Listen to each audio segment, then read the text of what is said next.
అసలు కృష్ణతత్వం ఏంటి? ఆ కృష్ణతత్వంలో ఇమిడి ఉన్న జ్ఞానాన్ని మీరు ఏ రకంగా ప్రజల దగ్గరికి చేరవేస్తున్నారు?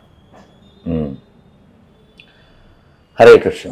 కృష్ణతత్వం సార్వజనీకం. ఎలా అంటే కృష్ణుడు అందరినీ నా వాళ్ళు అన్నాడు. అవును. భగవద్గీతలో 7వ అధ్యాయంలో 7వ శ్లోకంలో మమైవాంసో జీవలోకే 15వ అధ్యాయం 7వ శ్లోకం మమైవాంసో జీవలోకే జీవభూత సనాతన మనఃషష్టానింద్రియాని ప్రకృతిస్థాని కర్షతి. ఈ లోకంలో జీవులు ఈ ఇంద్రియాల వలన మనస్సు వలన ఎప్పుడూ సంఘర్షణ పొందుతూ ఉంటారు. వారితో వారు లేకపోతే ఇతరులతో వారు. ఈ స్థితికి కారణం ఇంద్రియాలు. అవును. కానీ వాస్తవానికి వీళ్ళందరూ నా అంశులు, శాశ్వతం. మమేవాంసో జీవలోకేసి జీవభూత సనాతన eternally they are part and parcel of me. కానీ ఈ ఇంద్రియాల వలన వాళ్ళకి సంఘర్షణ జరుగుతుంది. మరి ఎప్పుడు ఈ సంఘర్షణ ఆగిపోయి సంతోషంగా ఉంటారు? వీళ్ళందరూ నా అంశలు అనే విషయం వాళ్ళకి తెలిసినప్పుడు. అవును. దీనికి ఒక ఉదాహరణ ఏమిటంటే, ఒక పిల్లవాడు వాళ్ళ అమ్మతో పాటు ఏదో తీర్థం అంటాగా, తిరణాలు వెళ్ళాడు. వెళ్తే వాడు అమ్మ అది కావాలి, అమ్మ ఇది కావాలి, ఇంక పిల్లలు కదా. కానీ ఆ పేదరాలు ఆవిడ ప్రతిదీ మళ్ళీ కొనుక్కుందా ఉంటుంది. వీడికి మనస్సుకి చిన్ని మనస్సు, చిచ్చి అమ్మ మంచిది కాదు అని మనసులో అనుకున్నాడు వాడు. అలా ప్రతిదీ అమ్మ నోనో చెప్పింది. చివరికి శివాలయం మీద దండం పెట్టుకోవాలి, వీడిని దించడం అలా అని వదిలిపెట్టి అలా దండం పెట్టుకుంది. వీడు మాయం. ఇప్పుడు ఏంటండి, ఇందాక నుంచి వీడు అది ఇది కావాలన్నాడు, ఇప్పుడు నోట్లోంచి ఏమొస్తుంది చెప్పండి. ఇప్పుడు అమ్మ కావాలి, సింగిల్ డైలాగ్ అంతే. వీడు ఏడుస్తూ ఉంటే మీలాంటి వాళ్ళు నాలాంటి వాళ్ళు ఎవరో ఒకరిని చూపించి మీ అమ్మ అలా ఉంటుందా అన్నారు. ఒక అందమైన ఆవిడని చూపించి, చిచ్చి మా అమ్మ చాలా బాగుంటుంది అని చెప్తున్నాడు. మళ్ళీ బంగారం బాగా పెట్టుకున్నామని చూపించారు, మీ అమ్మ అలా ఉంటుందా అని. మా అమ్మ చాలా బాగుంటుంది అంటాడు వీడు. ఇలా ఎంత అందమైన వాళ్ళని, డబ్బున్న వాళ్ళని, బాగా బట్టలు కట్టుకున్న వాళ్ళని, అలంకారం చేసుకుని ఎవరిని చూపించినా చిచ్చి మా అమ్మ చాలా బాగుంటుంది అంటాడు. ఈ మీన్ వైల్ ఎవరో ఒకడు వచ్చి వీడు ఇందాక వాళ్ళ అమ్మని అడిగాడే, అవును, అవి తెచ్చిస్తున్నారు. వాడు ఐస్ క్రీమ్ అడిగాడు, అవి తీసుకొచ్చి ఇస్తారు. వీడు చిచ్చి నాకు వద్దు, నాకు అమ్మ కావాలి. ఇందాక అమ్మ చెడ్డది అనుకున్నాడు వాటి కోసం, ఇప్పుడు ఏమంటున్నాడు, అది వద్దు నాకు, ఐస్ క్రీమ్ ఇప్పుడు వెచ్చగా ఉంది, ఓకే, స్వీట్ చేదుగా ఉంది, అసలు లేదుగా. అసలు ఏంటి, అమ్మ ఉన్నప్పుడే తీగా ఉంటుంది, అమ్మ ఉన్నప్పుడే చల్లగా ఉంటుంది. ఇలా జీవులందరూ భగవంతుడితో కలిసి ఉంటే ఆనందంగా ఉంటారు. అసలు అది దురదృష్టం ఏంటి, ఆ అసలు వదిలి ఏవేవో పట్టుకుంటున్నారు. అసలు మీరు పట్టుకోండి. ఈ లోకం దుఃఖాలయం అని చెప్తున్నారు కృష్ణుడు. దుఃఖాలయం అశాశ్వతం. కాబట్టి బుద్ధివంతులు, అసలు ఇంకా బాగా చెప్పాలంటే ప్రభుపాదులు వారు, ఇస్కాన్ సంస్థాపకులు, వారు గురువు గారు హైలీ ఎడ్యుకేటెడ్. వారు ఏమన్నా అంటే, this material world is not meant for gentlemen's. అవును, ఇంకా అర్థం చేసుకోవాలి మనం. అవును.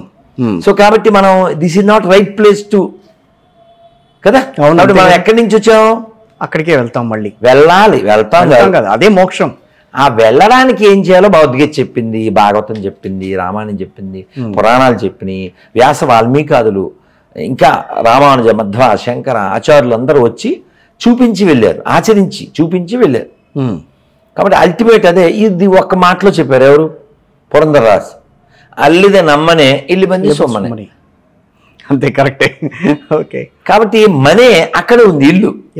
ఆ ఇంటికి ఎలా వెళ్ళాలి అనే ప్రయత్నం చెయ్యడానికి ఈ జన్మ. కానీ ప్రజలకు అసలు అదొకటి ఉందని తెలియదు. దీనికి భాగవతంలో ఒక అలిగరి స్టోరీ ఉంది. అంటే జస్ట్ ఊహాత్మకం, ఒక కథ. చాలామంది తెలియదు, చదవరు. కాబట్టి మేము ఎప్పుడో 25 years క్రితం ఫార్చునేట్ సోల్స్ అని బుక్ ఒక ఫారినర్ యూరోపియన్ రాశారు. ఓకే. అదే భాగవతం స్టోరీయే. నాకు దాని మీద ఉన్న పిక్ ఇంకా గుర్తుంది. నారదుడు వీణపట్టు నుంచి ఉంటాడు, అక్కడ వేల తలకాయలు అంటే పీపుల్ గ్యాదరింగ్. ఎవరా వేల మంది? హరియశ్వాస్ 10,000 మంది, సన్స్ ఆఫ్ దక్ష. వీళ్ళందరికీ చెప్తాడు, మీరు ఎందుకు వచ్చారు ఇక్కడికి అని. నారాయణ సరోవరం, మేము తపస్సు చేయడానికి వచ్చాము అంటారు. తపస్సు దేనికి అంటారు. అంటే మా నాన్నగారు వన్ ఆఫ్ ద ప్రజాపతి కదా సార్, పాపులేషన్ పెంచాలి కదా, అది మా నాన్నగారి డ్యూటీ, మమ్మల్ని కన్నారు, మేము ఆ డ్యూటీని కంటిన్యూ చేయాలి, అందుకని తపస్సు చేయడానికి వచ్చాను. తపస్సు చేసినప్పుడు తేజస్సు పెరుగుతుంది. ఆ తపశ్శక్తి పొందిన తర్వాత వచ్చే పిల్లలు తగ్గట్టుగా ఉంటారు. ఇప్పుడు ప్రపంచంలో ఎక్కువ తమస్సుతో కూడిన సంతానం ఇది. అవును, తమో సంతానం తప్ప తపస్సంతానాలు కాదు ఇవి. సరే, మొత్తానికి ఈ నారదుడు ఏమన్నాడు, అలా బుర్రందా మీకు, ఎవడైనా ఇంత దూరం వచ్చేటి నుంచి అటు అలా వెళ్ళాలి కానీ ఇక్కడ వెనక్కి వెళ్తానంటారు ఏమిటి అని ఒక స్టోరీ చెప్తాడు. ఏంటది? అక్కడ ఒక రివర్ ఉంది, అది 2 వైపులా పారుతుంది అంటాడు. అక్కడ ఒక స్త్రీ ఉంది, ఆవిడ రకరకాల డ్రెస్సులు మారుస్తుంది అంటాడు. అక్కడ ఒక బిలం ఉంది అంటాడు. చాలా బాగుంటుంది, చాలా చాలా అంటే ఇంకా చాలా డీటెయిల్, చాలా ఏళ్ళు అయిపోవడం గుర్తు. ఇలా చెప్తాడు. మనం కూర్చున్న వాళ్ళకి అర్థం కాదు. తర్వాత మళ్ళీ డీటెయిల్స్ గురువు గారు వివరించినప్పుడు అర్థమవుతుంది. ఈ బట్టలు మార్చే స్త్రీ ఎవరు? మనస్సు. ఈ 2 వైపులా ప్రవహించేది ఏమిటి? కాలం. ఇలా చాలా బాగుంటుంది. నారదుడు చాలా బాగా చెప్తాడు. వీళ్ళకి చెప్పి అక్కడ బిలం ఉంది, అందులో ప్రవేశిస్తే మనం ఇంకెక్కడికి వెళ్ళక్కర్లేదంట. ఆ బిలం అంటే వైకుంఠం. సో వీళ్ళందరూ they are all initiated by Narada and they send back to godhead. వెళ్ళిపోయారు. సో అక్కడ వాళ్ళ నాన్న ఎదురు చూస్తున్నాడు, ఈ పిల్లలు రావట్లేదు. ఈ న్యూస్ తెలిసింది. సరే, మళ్ళీ ఆయన ప్రజాపతి కదా, ఇంకో 1000 మందిని పంపించాడు పిల్లల్ని. పంపిస్తే మళ్ళీ నారదు వచ్చింది. నారదు వచ్చి మళ్ళీ మీకు ఎంతమంది అన్నయ్యలు ఉండేవారు తెలుసా అన్నారు. విన్నామండి అన్నారు. వాళ్ళు ఇటు నుంచి ఇటే వెళ్ళారు అని చెప్తాడు. అని చెప్పి వీళ్ళని కూడా అటే పంపించేస్తాడు. ఇక మరి బీపీ వచ్చేస్తుంది సార్ ఆయనకి. ఆయనకి మండిపోయి దక్ష ప్రజాపతి నీకు అసలు కొంపగూడు లేకుండా పోవుగా కానీ చెప్పిస్తారు నారదుడిని. మరి నారదుడికి మరి అంతే కదా, మళ్ళీ అది కదా సార్. అవును. నారదముని బజాయ వీణ రాధిక రామానమే. సో కాబట్టి నారదుడు అలా సంచారి లోకాన్ని ఉద్ధరిస్తూ ఉంటాడు. సరే, ఆయనకి కోపం వచ్చింది, ఈసారి ప్లాన్ మార్చాలి అని చెప్పి ఆడపిల్లల్ని అంటాడు. ఓకే. అప్పుడు ఇంకా ఈ అడవులకు వెళ్ళాల్సిన పని ఉండదు కదా, ఈయన వచ్చి మార్చడం ఉండదని చెప్పి వాళ్ళు కూడా చాలామంది గొప్ప వాళ్ళని అంటారు. అలా చాలా విషయాలు ఉన్నాయి. విషయం ఏంటంటే చిట్ట చివరికి ఏం పొందాలి అనేది ఓ క్లారిటీ ఉండాలి. ఆ క్లారిటీ మన శాస్త్రాలు ఇచ్చినాయి. అవును. దుర్లభం మానుషం జన్మం, దుర్లభం ముముక్షత్వం, దుర్లభం మహాపురుష సంశయం. అంతే, కరెక్ట్. కాబట్టి బుద్ధిమంతుడైన వాడు ఇది మళ్ళీ రాదు, పోతే ఏమవుతుంది, కాబట్టి దీన్ని వినియోగించుకోవాలి అని తపన ఉండాలి. ఆ తపనే తపస్సు. ఈ మాట ఎవరు చెప్తున్నారు? భాగవతంలో వృషభదేవుడు చెప్తారు. నాయం దేహో దేహబాజాన్ నృణాన్ కష్టాన్ కామాన్ అర్హతే విద్భుజాయే. పుత్రులారా, 100 మంది ఆయనకి పిల్లలు, పుత్రులారా, ఇంద్రియాలకి బానిసలై ఇంద్రియాలు చెప్పినట్లు జీవించేవాడు పందితో సమానం. ఇంద్రియ సుఖం పందికి కూడా లభిస్తుంది. ఇంద్రియాలు లేని మనిషి జీవితం ఎట్లా సాగుతుంది?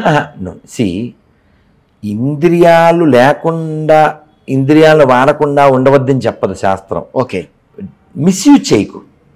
ఉదాహరణకి కృష్ణుని చేరే మార్గం ఓ పుస్తకం, అందులో ప్రభుపాదులు వారు చెప్తారు నీళ్లు ప్రతి మనిషికి అవసరం, ప్రతి జీవికి అవసరం. నీళ్ళు తాగకుండా కుదరదుగా. 2 రోజుల తర్వాత కృష్ణాష్టమి, కానీ ఆ రోజు నీళ్ళు తాగం మేము. నీళ్ళు తాగం. సాయంత్రం నీళ్ళు వరకు నీళ్ళు తాగం. పొద్దున్న తెల్లారి 4కి లేస్తే రాత్రి వరకు నీళ్ళు తాగం. అయినా తిరుగుతాం, మాట్లాడతాం, డ్యాన్స్ చేస్తాం, పాడతాం. సరే, కానీ రోజైతే నీళ్ళు కావాలిగా. కావాలి. ఆ నీళ్ళు తాగినప్పుడు దాహం తీరింది, ఒక రుచి వచ్చిందా? అవును. అది నేను రసోహమప్సు కౌంతేయ ప్రభాస్మి శశి సూర్యయో. భగవద్గీతలో చెప్పాడు. నువ్వు తాగేవా, తాగా. ఫీల్ అయ్యావా, అప్పుడు నన్ను గుర్తు తెచ్చుకో. ఆ రుచి నేను. సూర్యులో కాంతి కనబడిందా, చంద్రుడిలో కాంతి కనబడిందా, అది నేను.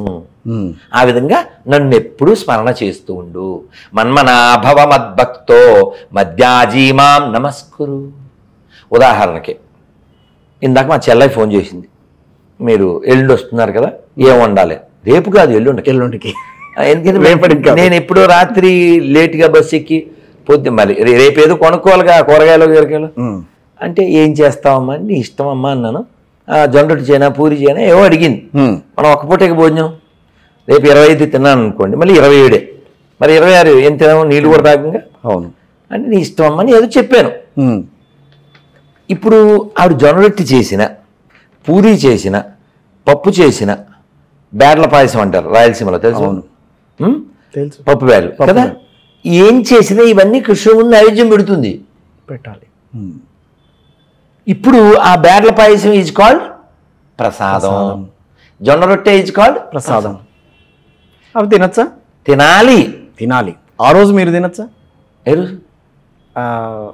ఎల్లుండి తింటాం, అవతల ఎల్లుండి తినం కదా.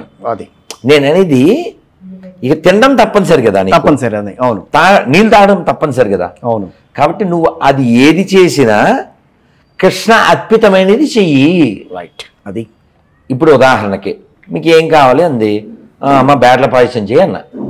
ఓకే, ఆ బేడ్ల పాయసం నాట్ జస్ట్ బేడ్ల payasam, that become prasadam after offering. కాబట్టి ఆ బేడ్ల పాయసం తినాలని నీకున్నా అది అలా వండుకు తినేయద్దు. ఓకే, అది నివేదన చేసి తిను. నీ కోసం వండుతున్నాను అనుకోకు, భగవంతుడు అర్పితం చేయడం కోసం వండుతున్నాను. అలా ఒక ఉదాహరణ చెప్తున్నాను. కాబట్టి మన ఇంద్రియాలని మనం అవి చెప్పినట్టు వినకుండా ప్యూరిఫై చేయడానికి ఏం చేయాలో చెయ్యి. ఇంద్రియ నియంత్రణ, ప్యూరిఫికేషన్ ఇంద్రియాస్. హృషిక్ అంటారు సంస్కృతంలో ఇంద్రియాలు. హృషికేశ సేవనం. ఇప్పుడు సర్వెంట్స్ బాధ్యత ఏమిటండి? బాస్ చెప్పింది చేయడం, యజమాని చెప్పింది చేస్తారు. సో అలా ఈ ఇంద్రియాలకి బాస్ ఎవరు? కృష్ణుడు. ఓకే, కాబట్టి ఇంద్రియాలు, కళ్ళు ఎవరిని చూడాలి? భగవంతుని చూడాలి. చేతులు ఏం చేయాలి? మొక్కాలి. మీకు ఈజీగా అర్థమయ్యేది మీకు తెలిసిందే చెప్తా. పోతన గారు చెప్పారు, మనం తిరుమల వెళ్ళినప్పుడు కనబడుతుంటాం అక్కడక్కడ. శేషసాయికి మొక్కు శిరము శిరము, హరిని ఆకర్ణించు కర్ణములు కర్ణములు, శ్రీనాథు వర్ణించు జిహ్వ జిహ్వా, సురరక్షకునిగాంచు చూడ్కులు చూడ్కులు, మధువైరిదవలిన మనము మనము, దేవదేవుని చింతించు దినము దినము,